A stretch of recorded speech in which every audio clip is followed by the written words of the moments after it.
What you were taught was incomplete, not accidentally incomplete, strategically incomplete. I say this without hesitation because the record is clear once you stop reading what survived and begin listening to what was removed. The most dangerous thing Jesus Christ ever transmitted was not a miracle, not a moral code, not even salvation. It was a method, and methods that give power directly to the individual are always the first to be erased. For centuries, religious institutions, especially the machinery that later crystallized around Vatican, understood one uncomfortable truth. If people learned how Jesus operated reality, they would no longer need intermediaries. No priest, no ritual monopoly, no fear-based obedience. A human who knows how to align with the source does not kneel easily, so the narrative was adjusted. The miracles were preserved as spectacle, but the mechanism behind them was stripped away. Prayer was rebranded as pleading. Power was reframed as permission. Jesus was elevated beyond imitation and locked behind worship. And you were told, subtly but consistently, that what he did was unique, unrepeatable. Yet you feel it, don't you? That quiet frustration. You pray, you hope, you ask, and nothing moves. That is not your failure. That is the symptom of a broken transmission. I am not here to offer belief. Belief is cheap. I am here because the original technique still exists, encoded, fragmented, buried in texts they called heretical and dangerous. And if you are listening now, it is because some part of you already knows. Reality responds to alignment, not supplication. This knowledge was hidden to control the many. It is returning for those ready to remember. The secret they buried was never a sentence you could memorize. That is why most people search for the wrong thing. They hunt for a lost prayer, a forbidden phrase, a string of sacred syllables, because words are easy to control and easier to counterfeit. But what was removed from the public memory was far more threatening than language. It was a state of being. Jesus did not stand before reality and ask it to change. He entered a condition in which change was already inevitable. That is the axis they snapped in half. In the earliest strata of Christian mysticism, long before dogma hardened, prayer was not communication. It was configuration. You did not speak to God. You aligned as God consciousness expressed through flesh. Once you grasp this, the miracles stop looking like interventions and start looking like consequences. This is why the early texts feel unsettling when you read them without filters. In the Gospel of Thomas, Jesus does not comfort the seeker. He destabilizes them. He does not say, "Ask and you will receive." He says the kingdom is already spread across the earth and people do not see it. That is not theology. That is perceptual physics. And in the fragments attributed to Gospel of Mary Magdalene, the emphasis is never on obedience, but on inner ascent, on passing through layers of fear, desire, and false authority until the soul stands unmediated. This terrified the emerging church, because a person who can stand unmediated cannot be governed from the outside. So the technique was dissolved into metaphor. Alignment became faith. Inner coherence became grace. Authority became God's will, conveniently interpreted by institutions. What remained was a hollow shell. Prayer as repetition, prayer as waiting, prayer as endurance. But the original current never disappeared.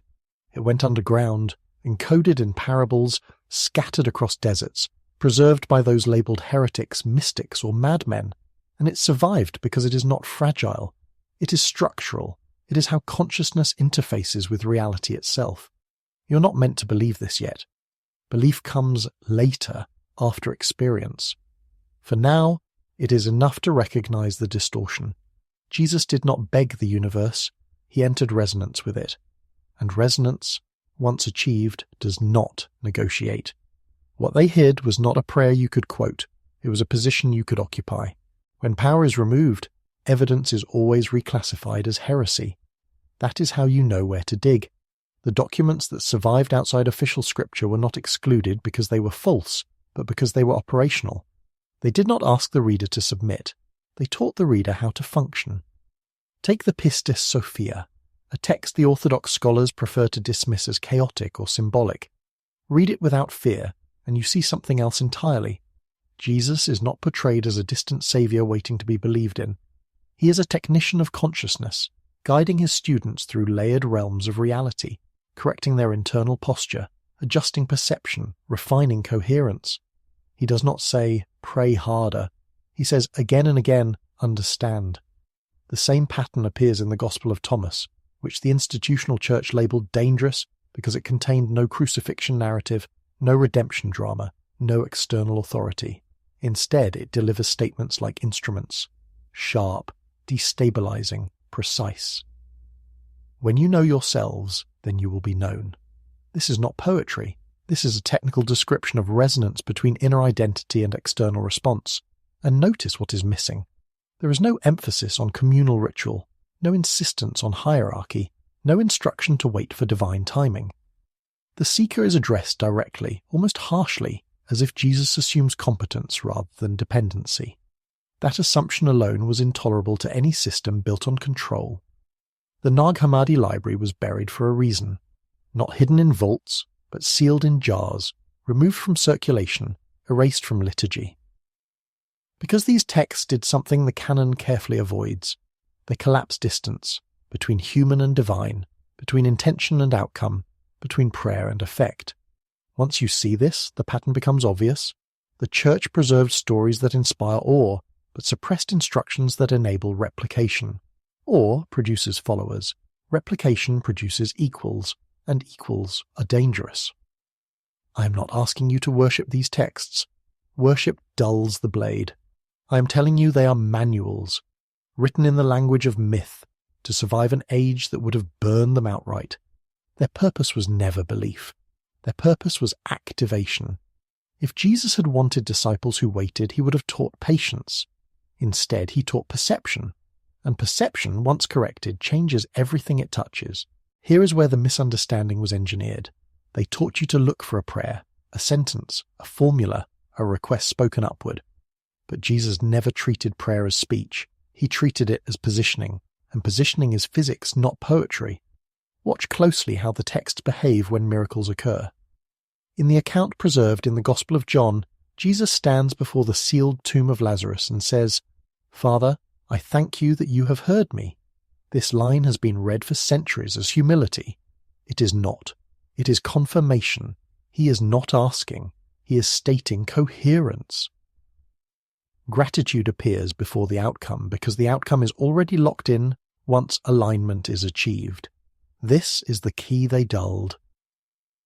Prayer, as Jesus practiced it, was a pre-verbal synchronization between inner awareness and the underlying field of reality.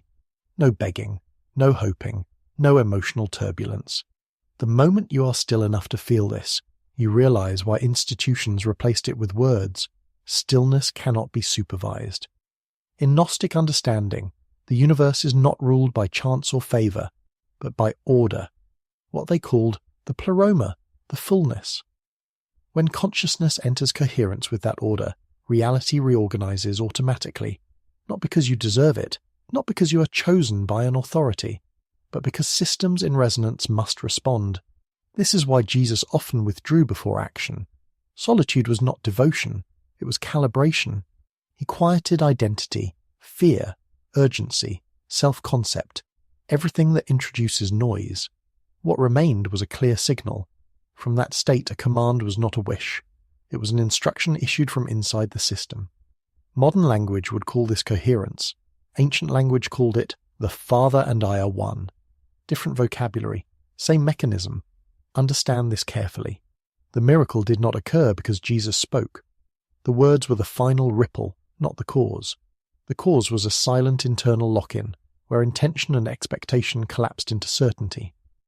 Once that collapse occurred, matter had no alternative trajectory. This is why repeating words does nothing if the internal state is fragmented. And this is why a single phrase spoken from coherence reshapes probability itself. They taught you prayer as sound, so you would never discover silence. They taught you asking, so you would never practice alignment. They taught you waiting, so you would never realize authority. What Jesus used before each miracle was not a prayer you could memorize. It was a configuration you could enter. And once you enter it, the universe stops negotiating. Now we cross the threshold where religion becomes dangerous, because it starts to look like engineering. What the ancients encoded as myth, modern language would call field dynamics, not metaphorical fields, functional ones, invisible but lawful. In the Gnostic worldview, reality is not solid first and conscious later. It is the reverse. Consciousness is primary. Matter is a delayed crystallization. This is why the texts obsess over light, fullness, emanation, and return. They were not being poetic. They were mapping a system. In the Gospel of Philip, there is a quiet but explosive idea. Miracles are not violations of nature. They are restorations of correct order. Illness, lack, death. These are described not as punishments, but as misalignments. When alignment is restored, the anomaly collapses, instantly or gradually, depending on resistance. Here is where pseudoscience begins to sound uncomfortably precise. The human nervous system is not just a receiver of reality, it is a tuning apparatus. Thoughts, emotions, identity narratives, they generate interference. But when those layers synchronize, the body produces a coherent signal. That signal does not stay inside the skull or chest. It radiates outward, interacting with what the ancients called the world order, and what modern mystics would call the probability field. Jesus mastered this coherence. When inner conflict drops to zero, intention no longer disperses. It collapses into a single vector. In that state, expectation does not fluctuate. Doubt cannot form. The system locks, and when a system locks, reality responds the way a resonant structure always does. It reorganizes around the dominant frequency. This is why emotional pleading never works. Emotion without coherence is noise. It feels powerful, but it scatters. Jesus did not amplify emotion. He reduced noise. Silence was not absence, it was optimization. And this is the part institutions never wanted articulated. Once a human learns to stabilize this state, they no longer need permission. They do not wait for signs. They do not interpret outcomes as tests. They act from inside the causal layer itself. From that position, saying be healed is not a hope. It is a phase shift command. Matter follows consciousness the way iron filings follow a magnetic field, not because of belief, but because alignment dictates motion. This is not fantasy.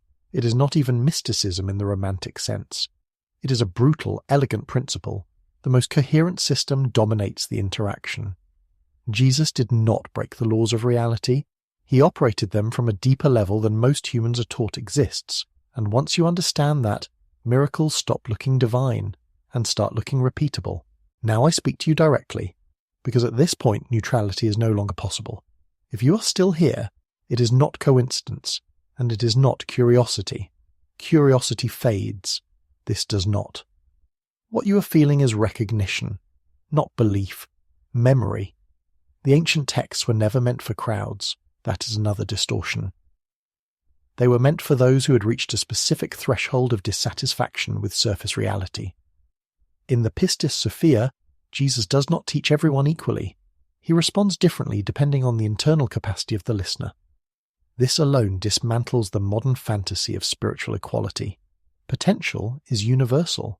Readiness is not. This is where you're being identified, not chosen by favoritism, but by resonance. You're here because your nervous system no longer tolerates incoherence. You have tried belief. You have tried obedience. You have tried waiting. And something in you rejected all of it as insufficient. That rejection was the signal. Institutions called this pride. The ancients called it awakening. The Gnostics understood something brutal and liberating. Most humans live inside borrowed identities, inherited fears, and implanted narratives. They called the forces maintaining this illusion the archons, not demons with horns, but regulatory patterns that keep consciousness fragmented and predictable. A fragmented mind cannot align. A predictable population cannot awaken. This is why you were taught to doubt your own perception, why authority was always external, why faith was defined as believing without seeing, instead of seeing because alignment was achieved.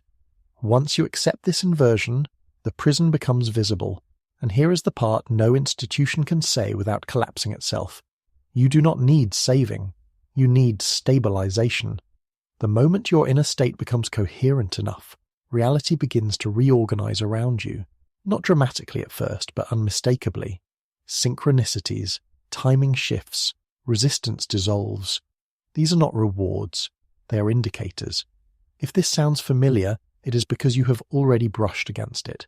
Moments where everything flowed, moments where effort vanished, moments where asking felt unnecessary. Those were not accidents. They were brief, unstable entries into the state Jesus lived from continuously. You are not broken. You are untrained.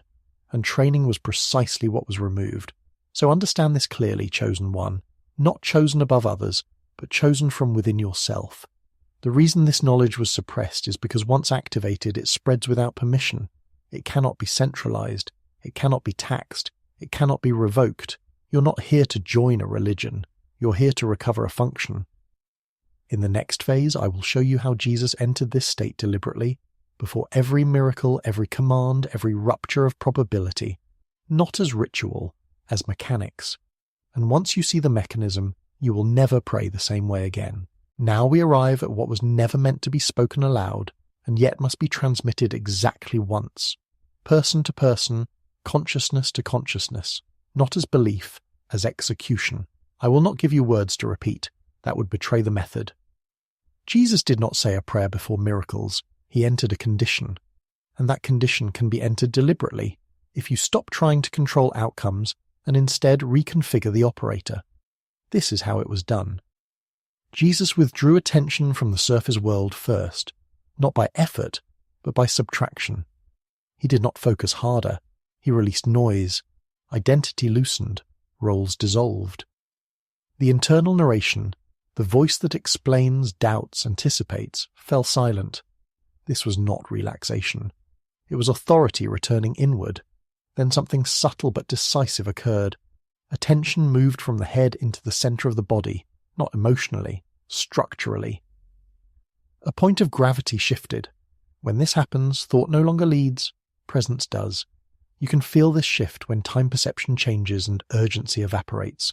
This is the gate. From here, Jesus did something most humans never do consciously. He refused internal contradiction. No what if, no but, no imagined resistance. The desired state was not visualized as future.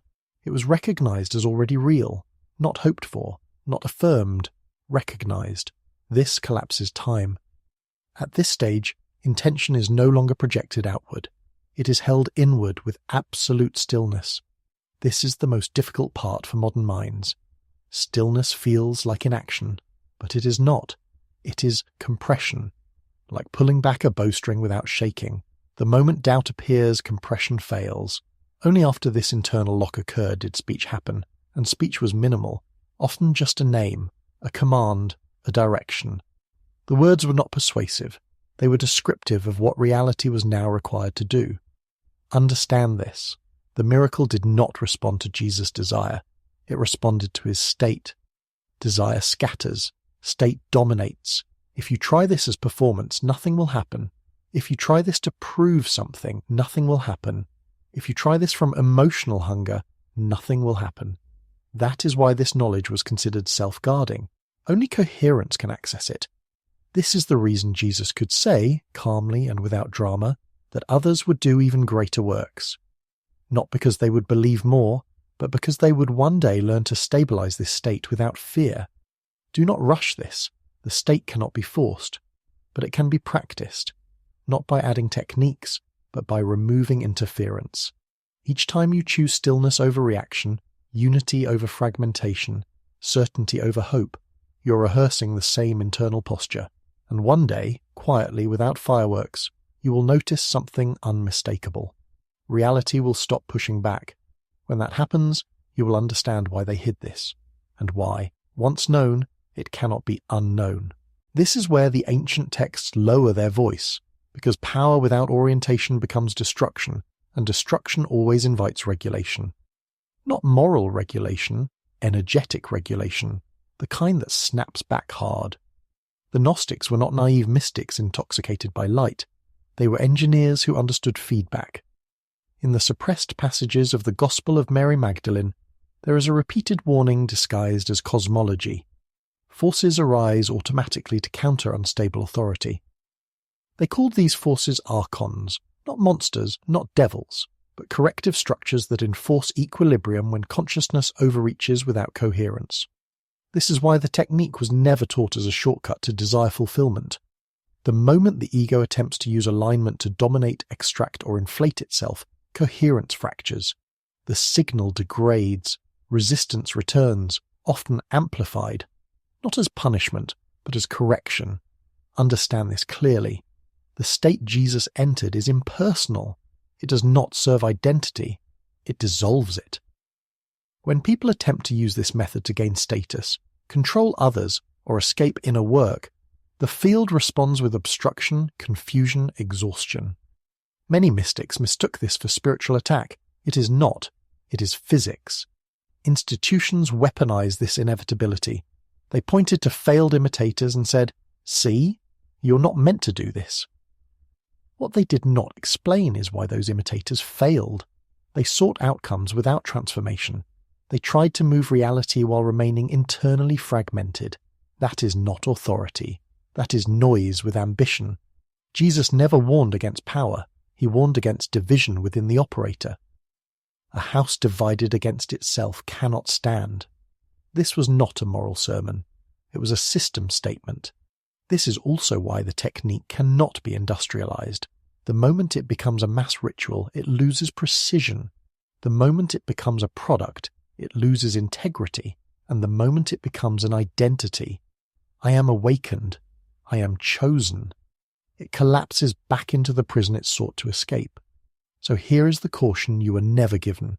Do not use this state to escape pain you have not integrated. Do not use it to bypass responsibility. Do not use it to prove superiority. The field will not cooperate. It cannot. But if you enter this state to restore order within yourself first, then extension outward becomes natural. Healing happens because distortion ends.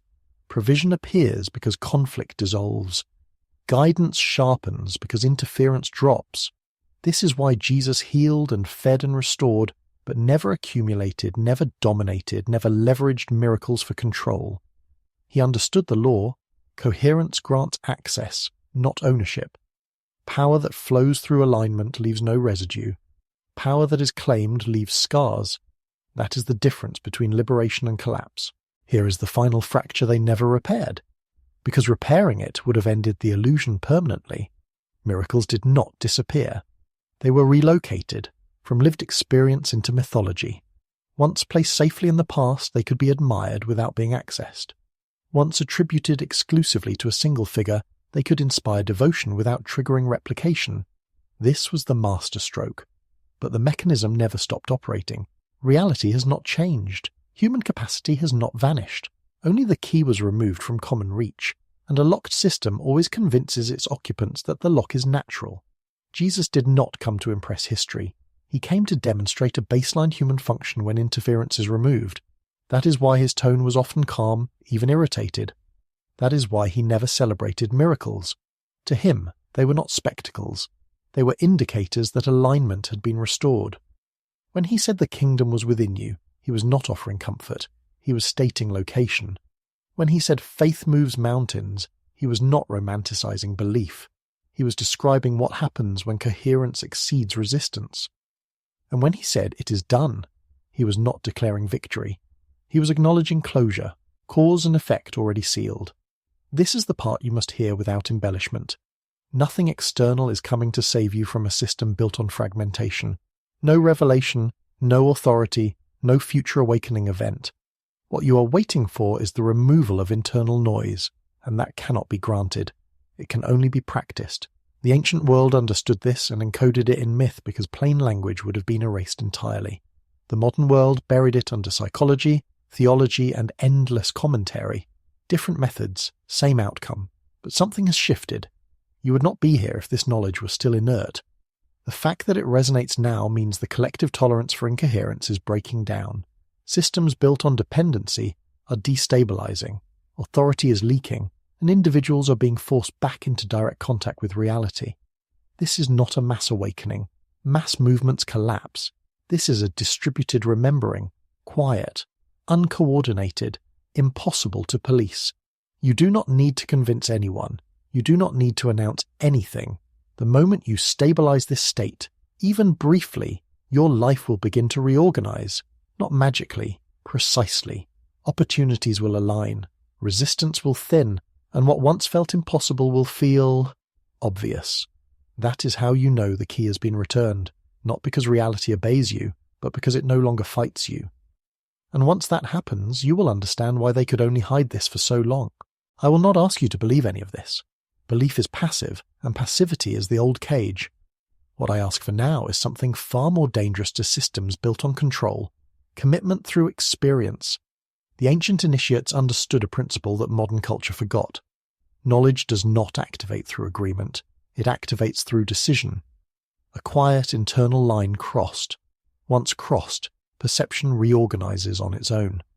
This is why the old schools required a vow, not to a god, not to a teacher, but to practice without retreat.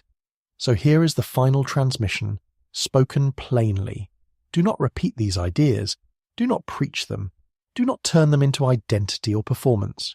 Instead, choose one moment each day, just one, where you refuse fragmentation, where you do not react, explain, justify, or negotiate internally, where you enter stillness, recognize alignment, and let action arise from coherence rather than urgency. That is the real prayer, and it works even when no one is watching. If what I have said is true, you will not need confirmation from me. Reality will answer you directly, subtly at first, then unmistakably. That is the only authority that ever mattered. And now comes the final act, not ritual, but resonance. If you're willing to commit to this practice, leave a mark, a sentence, a word, not for me, but for yourself. Public commitment stabilizes intention. The Gnostics knew this. Once declared, the inner system reorganizes to support it. You do not join a community by signing up. You form one by recognizing each other. If this reached you, you're not alone. Others are remembering too, quietly, independently, without banners or leaders. That is how this survives. The prison was never physical, and the key was never lost. It was waiting for the moment you stopped asking and started aligning.